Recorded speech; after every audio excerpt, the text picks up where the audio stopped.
This one is just entitled Grandma's Hands, and I don't know, you may have heard it.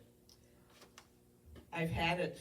I got it before I retired from IUP, November 17th, 2006. That's how long I've had it, and I found it in a drawer this week.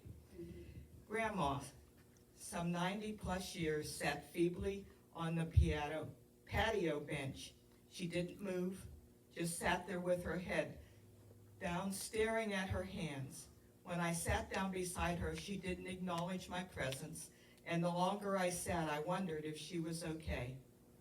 Finally, not wanting to disturb her, but wanting to check on her at the same time, I asked her if she was okay, and she raised her head and looked at me and smiled. "Yes, I'm fine, thank you for asking," she said with a clear, strong voice. "I didn't mean to disturb you, Grandma, but you were just sitting here staring at your hands, and I wanted to make sure you were okay." I explained to her. "Have you ever looked at your hands?" she asked. "I mean really looked at your hands." I slowly opened my hands and stared down at them. I turned them over, palms up, then palms down. No, I guess I had never really looked at my hands. As I tried to figure out the point she was making, Grandma smiled and related this story. "Stop and think for a moment about the hands you have, how they have served you well throughout your years.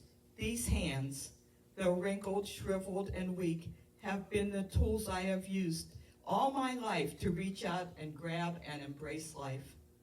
They braced me and caught my fall when, as a toddler, I crashed upon the floor. They put food in my mouth and clothes on my back.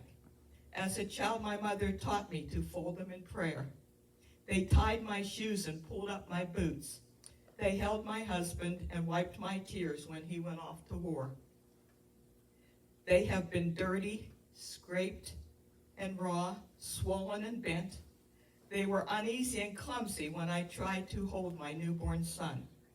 Decorated with my wedding band, they showed the world that I was married and loved someone special. They wrote my letters to him and trembled and shook when I buried my parents and spouse. They have held my children and my grandchildren, consoled neighbors, and shook in fist of anger when I didn't understand. They have covered my face, combed my hair, and washed and cleansed the rest of my body. They have been sticky and wet, bent and broken, dried and raw, and to this day, when not much of anything else of me works real well, these hands hold me up, lay me down, and again continue to fold in prayer. These hands are the mark of where I've been and the ruggedness of my life, but more importantly, it will be these hands that God will reach out and take when he leads me home. And with my hands, he will lift me to his side. And there I will use these hands to touch the face of God. I will never look at my hands the same again.